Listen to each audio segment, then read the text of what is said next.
Okay, well, welcome to this podcast. Now, this is one I've been looking forward to actually for a little while, because I'm with Rachel Harris, who basically runs EHRA, Elephant Human Relations Aid in Namibia, which is one of the projects that I contribute to from sales of artworks. So I'd like to contribute a lot more. So once you've listened to the podcast, go and buy an artwork from me, and then we can support Rachel. But Rachel's come along to talk a little bit about EHRA and what they do and how you can get involved. So first of all, hi, Rachel, welcome.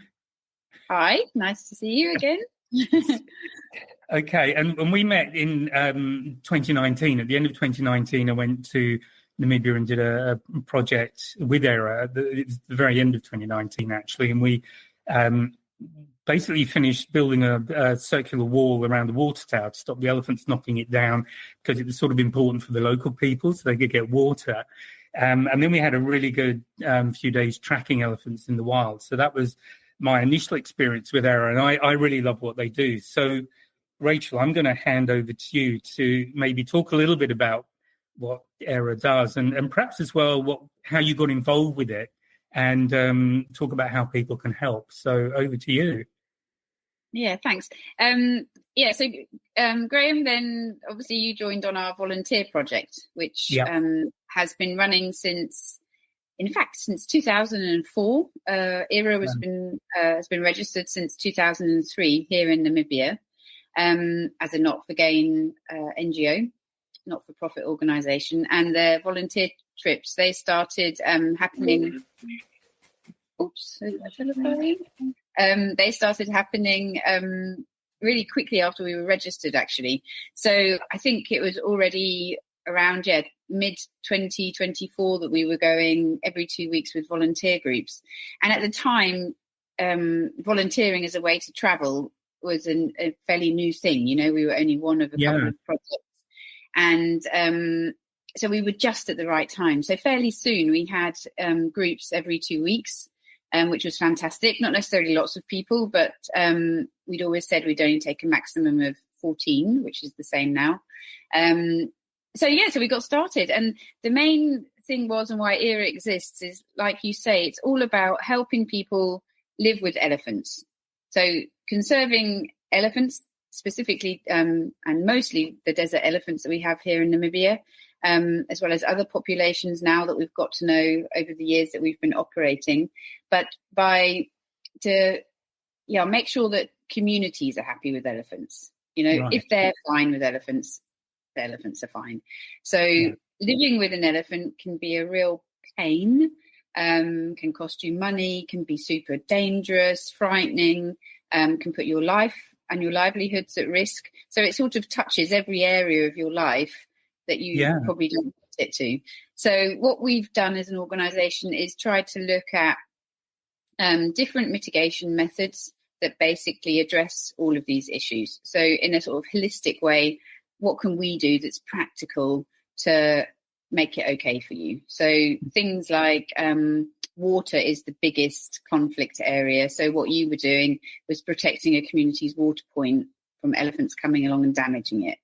And elephants like to drink nice, clean water. They don't want dirty stuff that donkeys and goats have been drinking from. So they will sniff out clean water sources, which often means they might then pull out pipes, knock over windmills or storage tanks to actually access then the clean water. And people living in the area where we're working are living in a really subsistence way. I mean, you saw everyone's still living in huts made from, sticks and clay. So, it's a subsistence lifestyle and you don't have running water. So these water points are of massive importance, of course. Yeah. So that's the main thing that we've been doing. And the volunteer project has been integral in that the whole way through. I mean, EHRA was really born with the idea of having volunteers to get this work done. This was the most important thing that needed to happen. And what was interesting and why I should have perhaps started with that is that elephants weren't in these areas. And they had been gone for, generations. Nobody really knows where, but they had been hunted so badly and poached basically out of the area during the war for independence. So they'd gone. And in the period in between, the previous, when it was still apartheid times, actually the communal areas of Namibia, they'd been arranged into homelands for the different tribes that we have. Right. And so Damara people had been moved into what was then called Damaraland, the main area where we're still working. And they had been set up with man-made water points and boreholes. So it meant then when elephants returned to the area, which they did in the late 90s, they then came across people who hadn't lived with elephants before, who had water points mostly served by windmills, which were these, very delicate structures. And of course, there was loads of conflict. People were, terribly scared and, rightfully so, not really willing to live with these elephants that they knew nothing about. So that's then where the project started, and it developed over time as we saw that needs, were changing or that we could do more, because we started really slowly with a very basic infrastructure and funding, which just came from the volunteer project. And then we saw that, okay, we need to add education to that because people didn't know what to do when elephants came. Often were doing the wrong things, shouting, screaming, throwing stones at elephants. There were beliefs that elephants want to eat you, that if they see you, they're going to kill you. And so we've done massive work actually with our education project called the Peace Project, to basically give people the info they need that they can feel like they can handle elephant visits. So, because when I was with you in 2019, when we were camped out doing the building the wall around the water tower, we had a local family stop by and chat to us because they were going off for a walk. And I hadn't understood until then that some people have an almost supernatural fear of elephants. It was almost like the boogeyman, because they can turn up out of nowhere and they can be very quiet. And for such large animals, they can come on you. And I hadn't appreciated that level of fear around them until I was speaking to these people. Yeah, definitely. And people have been killed by elephants. I mean, not a lot in our area, but they have been. And most likely, probably in the area where you were, it wasn't that long before, I think, that somebody, late at night was out and did bump into elephants. Right. And, I think they'd known this person because we were talking about it. Yeah, so that, that is a reality of it. So that education is really important. And we've extended that a bit now that we also have an elephant guard system where we have people from the local community who are the first point of contact in an elephant emergency. It might be that there's elephants visiting your farm and you don't feel like you can handle it, or you might have a vegetable garden that the elephant guard would then go and sleep over and actually then, keep you guys safe. Especially when we see elephants are, going to farms where we know we've got vulnerable people living, old people on their own, who might have vegetable gardens, actually. So they're doing that. They'll fix up any damage that's done quickly if they are able to, and also extend with the training as well. So that's having a huge outreach. And I think that just makes people feel secure, which is what we all really need, isn't it? So we've been, that's those programs are brilliant. And then to look at the financial aspect, we've been replacing what most farms have now are these diesel pumps, but then it means you have to go to somewhere to get diesel, and you don't have a car. You might have a donkey cart, but you might not, and you may or may not have money. So if elephants come along and drink all the water that you've pumped with your last bit of money, that's not really fair. Fair or funny. Then you've got a problem then for your own livestock yourself. And then that whole process has to start again of getting yourself to the town and getting money, etc. So that was really annoying everybody. So we've been replacing these with solar pumps. Okay. And it's a no-brainer. We've got loads of sun. That's been a big game changer because people suddenly see that the elephants have brought these pumps. It's like it's a trade-off.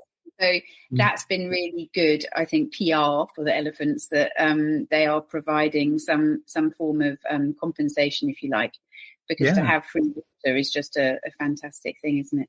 So, been doing these kind of projects, looking at all these different things, and there's other stuff we're doing as well, like putting in elephant drinking dams away from villages to try and motivate elephants' movements, so they don't actually need to go, within a village or within a school, let's say.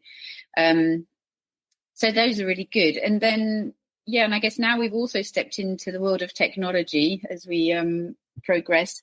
So we've got elephants with satellite collars on, so we can see from our phones, from WhatsApp messages, where elephants are moving.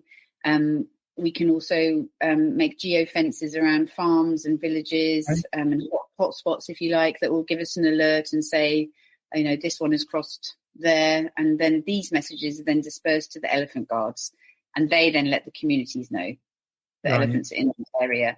Or, like I say, we can see, oh gosh, he's going for that farm now, which that veggie garden. Let's, send an elephant guard there for the night, because more than likely there'll be a problem. So that's working perfectly, actually, and gives us a really good idea of what elephants are moving around. Yeah, and what they do. You make a lot of assumptions about what you think they do. They can be quite different. Yeah. So sort of in a nutshell, that's what we're up to. We also do schools, partnerships locally as well. We have environmental education now for school kids, mostly in the area, but it will be extended to all of Namibia. And then we obviously do the elephant training within that as well. So that's one of our new projects called the Seed Project, which is great too. That's brilliant. So, I mean, if people want to get involved in the volunteering, how do they do that? Presumably it's, well, I'll let you answer that, because I know how I got involved. So, I mean, you can just actually email us through the website. All the dates of the different departures are on there. And I mean, we've had people signing up this week to come out now in November. So it's really easy to join on even last minute. And the volunteer program then, as you said, it's 2 weeks, 2 weeks long. The meeting point is here in Swakopmund, which is on the Skeleton Coast, quite a sweet little town here where we're based. And then we head out to camp, which is 250 k's away. So you spend the first week doing a project like you did, building a big old wall around a water point. And then you have a couple of days off over the weekend back in base camp before then heading out and tracking the elephants. And the patrols, I think, are the big selling point for a lot of people, because it's really wild, isn't it? And you sleep wild every night, sleep outside, it's cooking over the fire, learning about elephants. And every patrol has got a different focus depending on what we need to happen. There's different elephants that we're monitoring. And we're also starting some behavioural studies, vegetation studies as well. So, it just depends on what our requirements are. But people love that, really still do as well. So it's been going for ages, but really the recipe is just brilliant. It works so well. And do you have a mix of people, like ages and, backgrounds, all that sort of thing? Is it quite a varied group of people? Or does it really varied. Yeah, it's all the groups are always, a mix of people between, men and women, probably mostly women, I suppose, but not always as well. And a mix of younger and older people. We get plenty of people that are retired coming along. There's obviously still people, students that are having a gap year coming out too. The groups are always mixed, so that's a really nice thing, actually. So it's sort of then suitable for everybody. You wouldn't probably be on your own with somebody not your same age. So that's great. And then we do quite a lot of other projects, like you've just done, Graham, the trek, walking over 100 kilometers through the desert to raise money. So if anyone likes hiking and doesn't mind a little bit of the heat, because although we did it in September, which in theory is the cool months, it still had a couple of hot hours every day, didn't it? We did, for sure. I'm pretty sure one day I did drink 6 litres, because I had 3 litres on me, and I'd managed to drink 3 litres in the morning, and then I got to another 3 in the afternoon of my particular day. So it was definitely those are great weeks. I can't say because I wasn't walking this time, but doing the cooking and stuff is also, quite a challenge for everybody, and camping setup. But that's a really nice week of hiking and camaraderie and Well, that's exactly it. Yeah, because those of us doing the walk, we're all doing the same thing. We all hit at some point some sort of problem, even if it's just a lot of blisters you weren't expecting. But there is that you kind of bond as a group because you've got that shared experience, and you're out in the wilderness. It's fantastic. If you like that something, it's just a unique experience. I think also on the volunteer trips, I mean, we get people that are coming back again and again and again. You know, there's one guy who was here just now. He was here already in March, and it's probably his 8th time that he's been here. He just loves it. I brought his brother along this time. So that, you know, fantastic to see, you know, that kind of return. And I think people really make, you know, amazing relationships and friends with people. We've had lots of marriages going on through it. And also on the trek, we had a couple, didn't we, that met on the volunteer. Right. Yeah. So, a lot of like-minded people coming together. You know, if you're interested in conservation, I think it's a really nice way to travel. And then we also, we have other trips. There's all women expeditions, which we've just finished, slightly less intense on the hiking. I'm sorry. And and then we have family volunteering in August. Those are great trips as well if people have got younger kids. Really fun, like adventure and survival stuff for the kids, and working at a local school for a few days before going out to the elephants. And we have schools that come over as well, and universities. So there's quite a lot of ways to actually engage with us. And we have nice campsites if you're just here on holiday, and a nice information centre that people can come and visit too. So the information centre is amazing, because that wasn't there when I was with you before. And in fact, the camp, the base camp where I was, that was sort of different. Because that had to be, you had to rebuild something, didn't you? Straight after COVID, we had a huge freak flood through our camp, which basically washed most of our belongings, including a car and trailer, down the river. Wow. And we had just finished this education centre, and that also got totally, not totally destroyed. It's not true, not totally destroyed, but pretty well damaged, that we had to kind of start from scratch. So all of that is now up and running again. We're back on our feet. The information centre is open to tourists, but it's also there for an educational resource for the Peace Project participants, the adults that come to learn about elephants, and also the kids that are coming through on the environmental education programme. And as you say, we've got a couple of great campsites. So if people are even just coming to Namibia on a holiday, then welcome to drop in and see the centre, or even camp with us if they're on a camping holiday. Yeah, well, the base camp is great to camp because you sleep out in the open if it's dry. There are tents if it isn't, but you've got shower and all the other sort of facilities there if you want that sort of thing. But also you're sleeping out by the river, which has been dry the times I've been there. Well, it was actually muddy on occasions. I think there'd been quite a lot of rain the week before, but it's mostly because it's sort of a highway, isn't it? That river, most when it's dry. The elephants, or the desert population that we have, you know, they're really using these ephemeral river systems, you know, just walking up and down basically, and then feeding from the big anna trees as they're going along. So the base camp has got a wonderful platform in it, hasn't it, in the tree where you can sleep. So if the elephants come past, it's quite nice because you're up high and up safe. That's a wonderful thing if you're lucky enough to get them coming through there. Well, they actually came into base camp.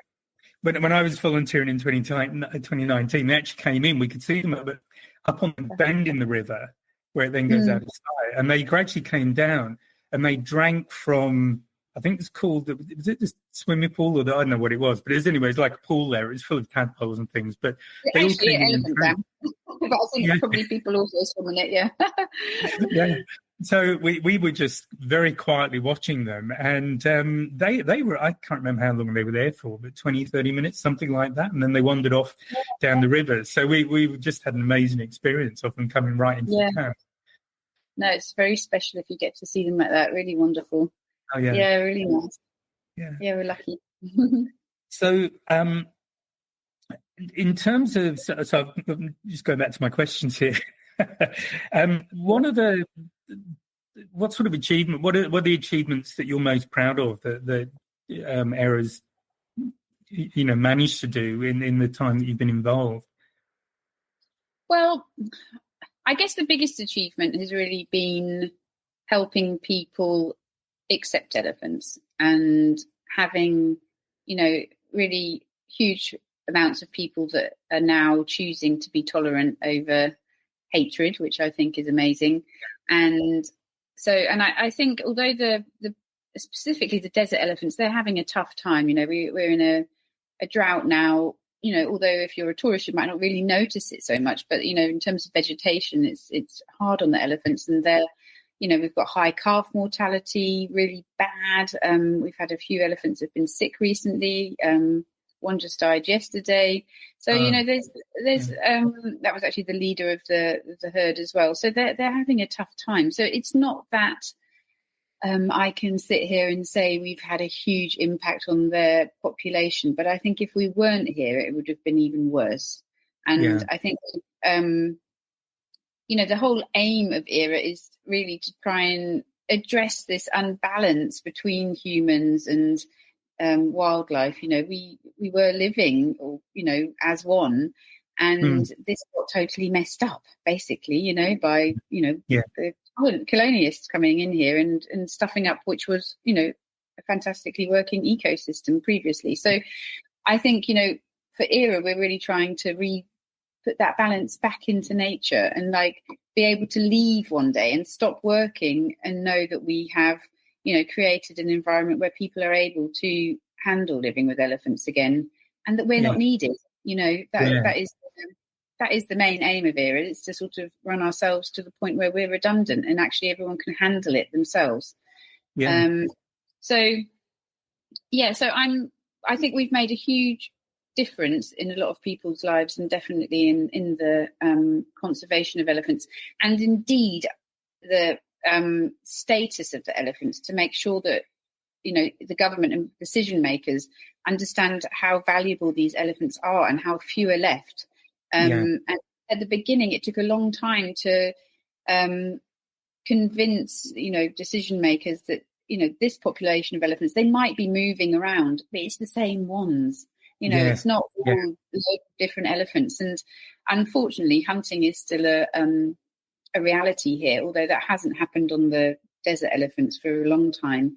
And again, I think that's down to our figures, and I think that's another big achievement, is that we have got a great relationship with the government, and that our information is being taken as the accurate data on these elephants. So I think those things for me are probably the most important. And we have lots of challenges still, because elephants are moving all the time and doing different things, and then you're faced with another problem. So a few years ago during COVID, they went on to commercial farms. So that led us now onto these commercial farms, but these are massive challenges then, where elephants aren't just causing some damage to a waterhole. They're then getting into a farm which has expensive cattle or game inside, breaking really expensive fences, and the infrastructure and damage. Financial pressure is massive on these farmers, and obviously these farmers have guns, and they are protecting what they've spent a lot of money on. So this is a challenge, and that's led us to a new corridor project, which is where the technology comes in, looking at electric fencing and how to sort of find a way for these elephants to navigate through commercial farmland to the communal land without getting shot or causing anyone any damage or financial problems. So there's a lot still to do, Graham.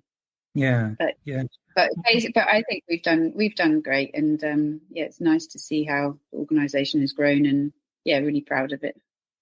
Yeah, quite rightly, I think. And one of the things I remember from 2019 was, I can't remember if it was you, but somebody was saying that I think they'd had to kill an elephant because it was actually, I think this person had been killed, and the government wanted an elephant to be shot. So it actually turned out being an older male that was kind of past his sell-by date a little bit. He actually hadn't been the one responsible, but someone made the comment that local people were talking about their elephants, and there was that ownership of the local people. Suddenly they're their elephants, and that to me, it just struck me as that was a major shift and important one.